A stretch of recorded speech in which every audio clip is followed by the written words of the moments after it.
मग मी हा डोसा टेस्ट करून बघू का ग? हा, बघ ना.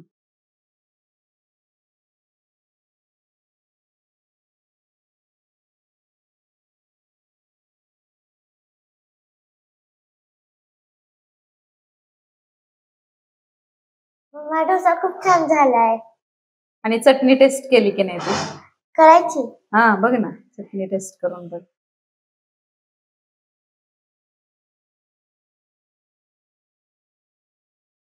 चटणी खूप छान लागते. मग सांगायची का रेसिपी आता? हो. रेसिपी सांगण्यापूर्वी काय करायचं? लाईक, शेअर, सबस्क्राईब आणि बेल आयकॉनवर नक्की क्लिक करा. आणि त्याचबरोबर हळीवाची खीर पण आहे, जी तू टेस्ट केलेली नाही. आपण आजच्या व्हिडिओमध्ये सांगणार आहे हा स्पंज डोसा, खोबऱ्याची चटणी आणि हळीवाची खीर. रेसिपीला सुरुवात करूया. Welcome to Nanda journey kitchen. आता माझी मम्मी सांगणार आहे रेसिपी कशी करायची. स्पंज डोसा करण्यासाठी मी इथं 3 वाटी एवढे रेशनचे तांदूळ घेतलेले आहेत. तांदूळ असे जाड गुबगुबीत असावेत. आपले इंद्रायणी तांदूळ किंवा बासमती तांदूळ हे वापरायचे नाही. त्याच्यामध्ये कण कमी असतो आणि इंद्रायणी तांदूळ शिवाय चिकट असतात. त्यामुळे रेशनचे तांदूळ किंवा त्याच्यासारखे असणारे जाड गुबगुबीत असे वेगळे तांदूळ घ्यायचे की ज्याला चिकटपणा नसेल, असे हे तांदूळ असावेत. त्याच्यानंतर 1 वाटी एवढी उडीद डाळ घेतलेली आहे. 1 वाटी पोहे घेतलेले आहेत आणि अर्धी वाटी साबुदाणा घेतलेला आहे. त्याचबरोबर 1 चमचा एवढे मेथी दाणे घेतलेले आहेत. हे आपण सगळं सेपरेट भांड्यांमध्ये धुवून आता भिजत घालूयात. सगळे हे सेपरेट भांड्यांमध्ये घ्यायचंय आपल्याला आणि हे धुवून आपण भिजत ठेवूयात. तांदूळ, उडदाची डाळ, पोहे आणि साबुदाणा हे मी स्वच्छ धुवून घेतलेले आहेत. तांदूळ चोळून चोळून स्वच्छ धुवायचे. तसंच उडदाची डाळही फ्लोईंग वॉटरमध्ये छान चोळून चोळून स्वच्छ धुवायची, नाहीतर त्याचा खराब वास येतो. तसंच पोहे आणि साबुदाणाही मी धुवून घेतलेले आहेत. आता थंडीचे दिवस आहेत म्हणून तांदूळ आणि उडदाची डाळ मी एकाच वेळी भिजवलेले आहेत. जर उन्हाळा असेल तर उडदाची डाळ जी आहे ती तांदूळ भिजवल्यानंतर 4-5 तासांनी भिजवायची. जर लवकर भिजवली तर उन्हाळ्याच्या दिवसामध्ये खराब वास येतो. आता 1 चमचा एवढ्या मी मेथ्या टाकून घेते तांदूळामध्ये आणि हे 8 तासांपर्यंत आपल्याला कव्हर करून ठेवायचं आहे.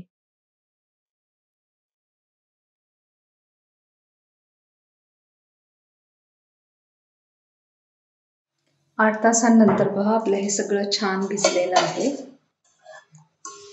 उडदाची डाळ, तांदूळ,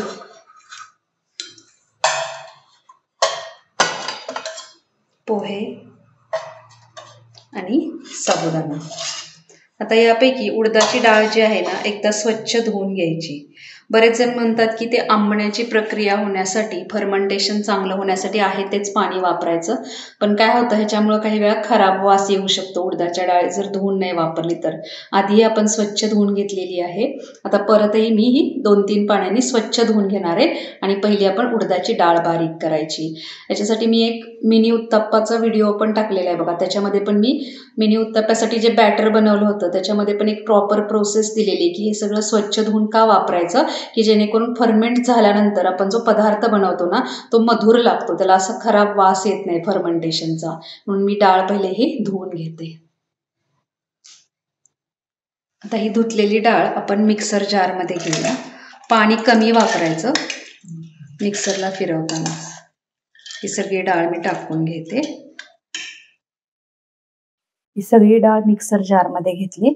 आता ह्याच्यामध्ये डाळ बुडेल एवढंच पाणी घ्यायचं आणि मिक्सरला फिरवूयात. ही डाळ एकदम स्मूथ बॅटर ह्याचं वाटून घेतलेलं आहे मी. एकदम स्मूथ अशी झाली पाहिजे वाटून. त्याची एक टेस्ट मी तुम्हाला आधीही सांगितलेली आहे. मिनी उत्तप्प्यासाठी जे बॅटर आपण बनवलं होतं तेव्हाही आपण ही टेस्ट बघितली होती. त्याची लिंक मी देते डिस्क्रिप्शन बॉक्समध्ये. हे बॅटर बनवताना नेहमी उडदाची डाळ आधी बारीक करायची आणि पाण्यावर जर टाकलं आपण हे वाटण पेस्ट केलेली तर ती अशी तरंगली पाहिजे, एवढं हलकं हे वाटून घ्यायचं आहे आपल्याला. आता हे मी काढून घेते. हे तांदूळही मी जरा धुवून घेते स्वच्छ. तांदूळ स्वच्छ धुवून घेतलेले, त्याच्यामध्येच हा साबुदाणा काढून घेते. त्याच्यातलं मी एक्स्ट्राचं पाणी काढून टाकलेलं आहे. त्याचा ओलावा आहे तेवढंच पाणी आहे आणि त्यातच आपण हे पोहे पण टाकून घेऊयात आणि हे सगळं मिक्स करून घेऊयात. हे पोहे, साबुदाणा आणि तांदूळ एकत्र मिक्स केलेले आहेत. आता हे आपण मिक्सर जार मध्ये घेऊयात. 3 बॅच मध्ये मला हे करावं लागेल. आणि पाणी अगदी बेतानेच घालायचं. किती पाणी घालायला लागेल मी तुम्हाला सांगते, कारण ह्याच्यामध्ये पाणी ऍब्सॉर्ब झालेलं आहे ऑलरेडी आणि ह्याच्यातही पाणी शिल्लक असतं थोडं.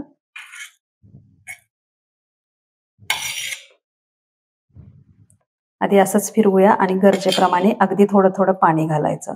खूप पातळ करायचं नाही बॅटर करताना, मग फर्मेंटेशन चांगलं होत नाही त्याचं.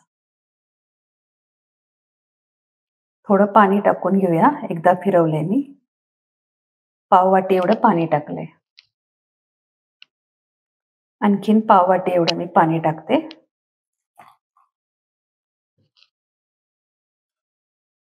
बघा, हे परफेक्ट असं आपलं बॅटर तयार झालं. आता हे आपण काढून घेऊयात. पाणी मात्र अंदाज घेत घेत टाकायचं, एकदम पाणी टाकायचं नाही. असं घट्ट बॅटर ठेवायचं. असेच आपण उरलेले दोन्ही बॅच करून घेऊयात. 3ही बॅच माझ्या वाटून झालेल्या आहेत आणि पहिली आपली डाळीची. असं 4 बॅच मध्ये हे सगळं वाटून झालेलं आहे. आता आपण हे हाताने छान मिक्स करून घ्यायचंय, कारण खाली आपण डाळ वाटून टाकलेली आहे.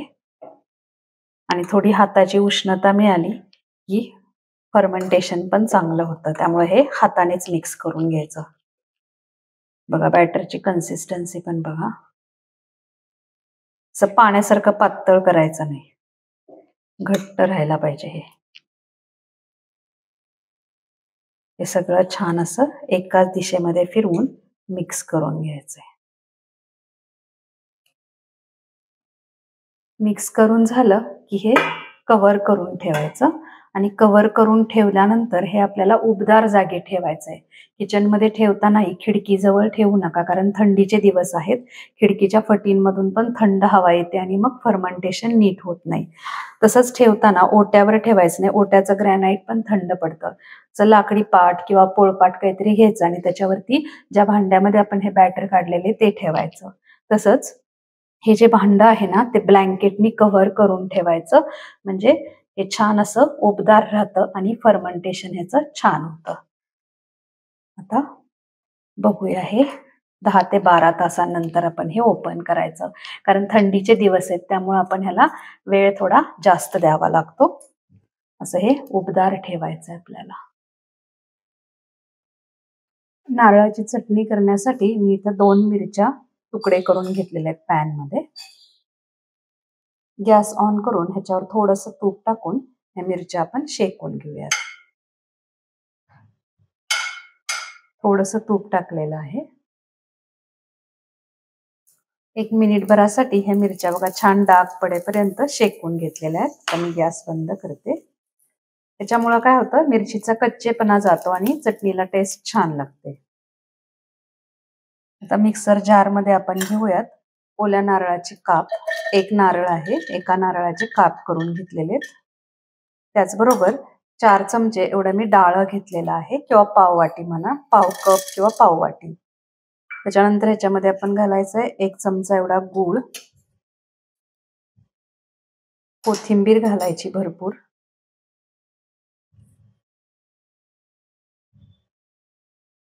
थोडा कढीपत्ता.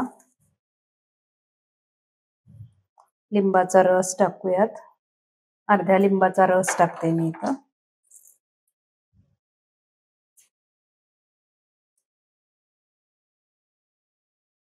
चवीपुरतं मीठ टाकायचं. मीठ बेतानेच टाकायचं. टेस्ट बघून तुम्ही नंतर टाकू शकता, नाहीतर चटण्या खारट होतात. आणि आपण ह्या शेकून घेतलेल्या मिरच्या टाकूयात. तुम्ही तुमच्या आवडीप्रमाणे मिरचीचं प्रमाण कमी जास्त करू शकता. आता हे आपण मिक्सरला फिरवून घेऊयात. चटणी मिक्सरला फिरवून घेतली पहा. पाणी घालून हे फिरवून घेतलेले. गरजेप्रमाणे पाणी घालायचं आणि फिरवून घ्यायची. आता आपण ही काढून घेऊयात. एकदम छान अशी चटणी झाली बघा. कलरही छान झालाय आणि कढीपत्ता अँटीऑक्सिडंट आहे, तो खाल्ला गेला पाहिजे म्हणून मी ह्याच्यातच टाकलेला आहे. तर चटणीला फोडणी करूयात आपण. फोडणी करण्यासाठी मी इथं त्याच पॅन मध्ये, ज्या पॅन मध्ये आपण मिरची भाजलेली, त्याच्यामध्ये अर्धी पळी एवढं तेल टाकलेलं आहे. तेल गरम झालेले, ह्याच्यामध्ये जाईल आपली मोहरी. मोहरी तडतडली, त्याच्यामध्ये टाकूयात जिरं. गॅस बारीक केला, टाकूयात आपण हिंग आणि 1 चमचा एवढी उडीद डाळ टाकायची. त्याच्यामुळे चटणीला फ्लेवर छान येतो. ही थोडीशी परतून घेऊया आपण.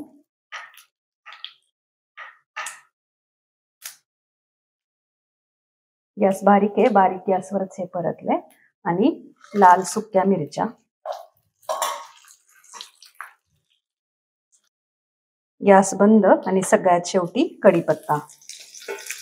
कढीपत्ता आणि डाळीमुळं त्या फोडणीला टेस्ट छान येते आणि त्यामुळं चटणी छान लागते. आणि चवीपुरतं ह्या फोडणीमध्ये मीठ टाकलेलं आहे. ते आपण चटणीवर घालून घेऊयात. उडदाची डाळ आणि कढीपत्ता आहे त्यामुळे छान फ्लेवर येतो. छान अशी आपली ही स्पंज डोश्या बरोबर खायला चटणी तयार.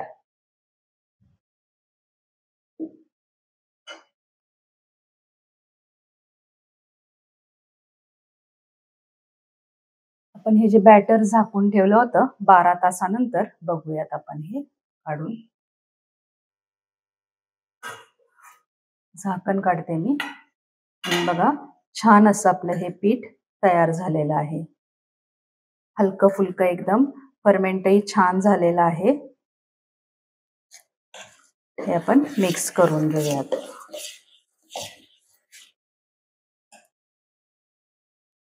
त्यातलंच थोडं बॅटर मी एका दुसऱ्या भांड्यामध्ये काढून घेतलेलं आहे. आता ह्याच्यामध्ये आपण मीठ टाकूयात. सगळ्या मिश्रणामध्ये, सगळ्या बॅटरमध्ये एकदम मीठ टाकायचं नाही. गरजेप्रमाणे आपल्याला लागेल तेवढं बॅटर घ्यायचं आणि त्याच्यामध्ये मीठ टाकायचं. हे मिक्स करून घेऊयात. अगदी थोडंसं गरजेप्रमाणे पाणी ऍड करायचं आणि मिक्स करून घ्यायचं. पाणी टाकून हे बॅटर मी मिक्स करून घेतले. अशी कन्सिस्टन्सी झाली पाहिजे याची. आता मी गॅसवर एक निर्लेपचं पॅन गरम करायला ठेवलेलं आहे.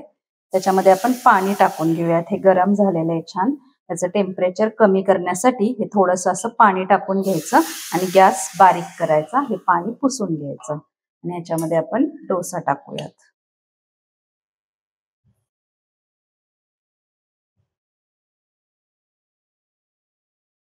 डोसा टाकून झाला की आपण गॅस मोठा करायचा. हा थोडासा जाडसरच असतो.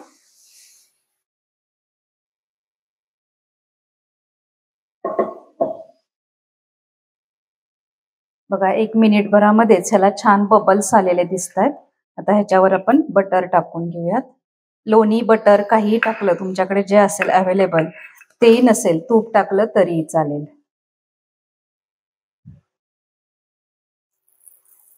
खूप जास्त पण लागत नाही ह्याला. चांगले ह्याला बबल्स आलेले आहेत. छान स्पॉन्जी असा आपला हा स्पंज डोसा तयार होईल. आता आपण हा उलटवून घेऊयात. बघा मस्त असा आपला हा डोसा दुसऱ्या बाजूने पण आपण शेकून घेऊयात. एक अर्ध्या मिनिटामध्ये दुसरी बाजू ह्याची शेकून झालेली आहे पहा छान. आणि एकदम स्पॉन्जी असा आपला हा डोसा तयार झालेला आहे. आपण हा काढून घेऊयात. आणखीन एक करून दाखवते. पाणी टाकून हा तवा क्लिअर करून घ्यायचा.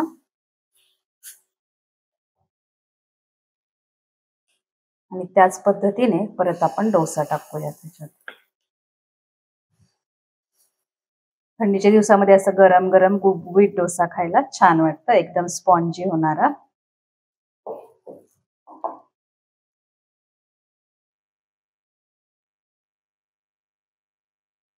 बघा ह्यालाही छान बबल्स आलेले आहेत. ह्याच्यावर पण आपण बटर टाकून घेऊयात. आणि हा डोसा उलटवून घेऊयात. बघा मस्त असा गोल्डन ब्राऊन कलर वरती हा भाजला जातोय. छान शेकला ना की तो छान लागतो.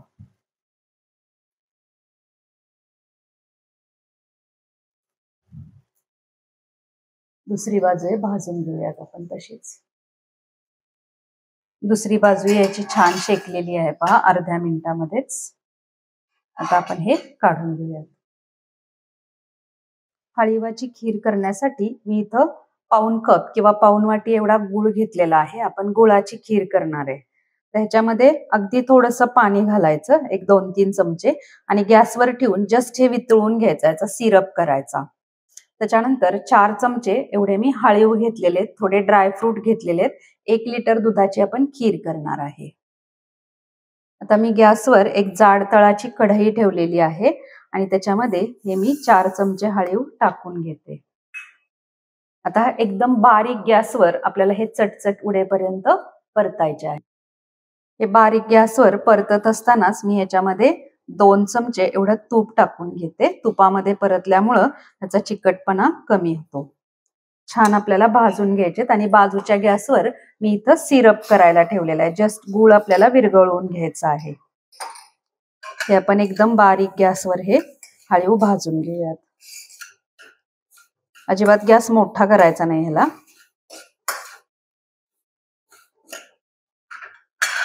चटचट उडेपर्यंत भाजणार आहे आपण. मध्येच मी याच्यामध्ये ड्रायफ्रुट्सही टाकून घेते, म्हणजे तेही छान शेकले जातात. ड्रायफ्रूट तुमच्या आवडीप्रमाणे तुम्ही टाकू शकता, नाही टाकले तरीही चालतील.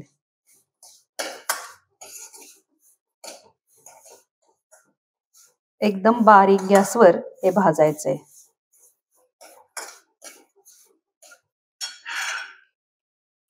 बघा मला 1 मिनिट लागला. आता हे हळीव छान चटकायला लागलेले आहेत. गॅस मोठा केला ना की बाहेरूनच करपतात, त्यामुळे बारीक गॅसवर मी हे सतत हलवत हलवत भाजून घेतलेले. छान हे उडायला लागलेत. आता मी गॅस बंद करते आणि याच्यामध्ये एक पाव लिटर एवढं दूध घालून घ्यायचंय. कोमट दूध टाकायचंय. मी ह्याच्यामध्ये आधीच केशर भिजत घातलेला आहे एक 4 ते 5 तास, त्यामुळे कलर छान आलेला आहे. हे अर्धा तास आपण भिजत ठेवूयात, म्हणजे छान हळीव फुलून येतील, चिकट न होता.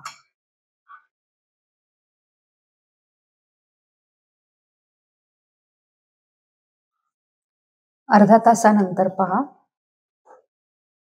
हे हळीव छान ह्या दुधामध्ये फुललेले आहेत आणि अजिबात चिकट झालेले नाहीत. आता ह्याच्यामध्ये आपण पाऊण लिटर एवढं दूध टाकून घेऊयात. गरम केलेलं दूध आहे ते मी टाकून घेते.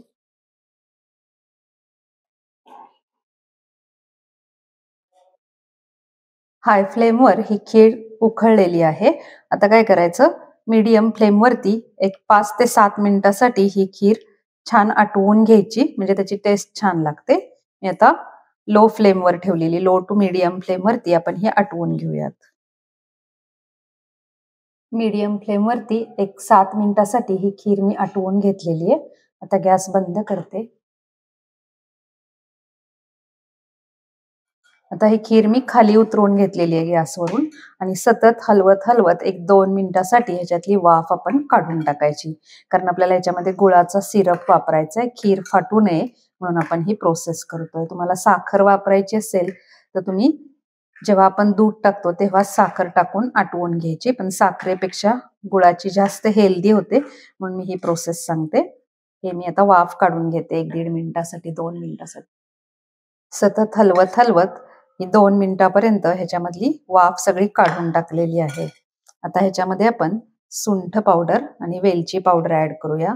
तुम्ही जायफळही घालू शकता, पण सुंठ थंडीच्या दिवसात चांगली असते त्यामुळे मी सुंठ घातलेली आहे. हे मिक्स करून घेऊयात. आता आपला जो सिरप आहे तो तयार आहे. आपण हा सगळाच्या सगळा सिरप ह्या खिरीमध्ये ऍड करू शकतो, परंतु जर एकाच वेळी खाणारे सगळे रेडी नसतील तर काय करायचं, वाटीमध्ये आपण ही खीर काढून घ्यायची आणि हवा तसा सिरप टाकायचा आणि परत थंड झाली असेल तर हे गरम करून आपण पाहिजे तसं सिरप टाकून हे सर्व करू शकतो. आता ही खीर मी वाटीमध्ये घेतलेली आहे, याच्यामध्ये आपण सिरप ऍड करूया. एकाच वेळी खाणारे सगळे तयार असतील तर आपण सगळ्या खिरीमध्ये एकदम ऍड केला तरी चालतं, पण काही वेळानंतर खीर थंड होते त्यामुळे असं थोडं सिरप टाकायचं, मिक्स करायचं आणि ही खीर खायला रेडी. सगळ्यामध्ये एकदम टाकलं तर ते लवकर थंड होईल, त्यामुळे हवं तसं आपण हे करून खाऊ शकतो. मस्त अशी चिकट न होणारी आणि हेल्दी हळीवाची खीर परफेक्ट आपली तयार झाली.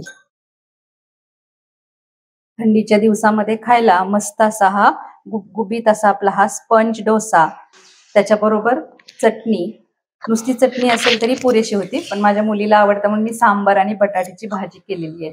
बटाट्याची भाजी कशी करायची ह्याचा ऑलरेडी व्हिडिओ मी पोस्ट केलेला आहे, त्याची लिंक मी तुम्हाला डिस्क्रिप्शन बॉक्समध्ये देते.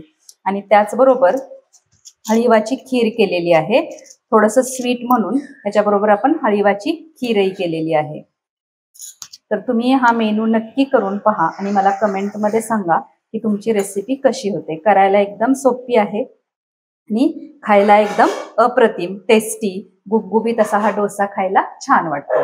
त्यामुळे तुम्ही हे नक्की ट्राय करून पहा आणि मला कमेंटमध्ये सांगा तुमची रेसिपी कशी होते. भेटूया परत एकदा अशाच छानशा रेसिपीसह. Till then good bye.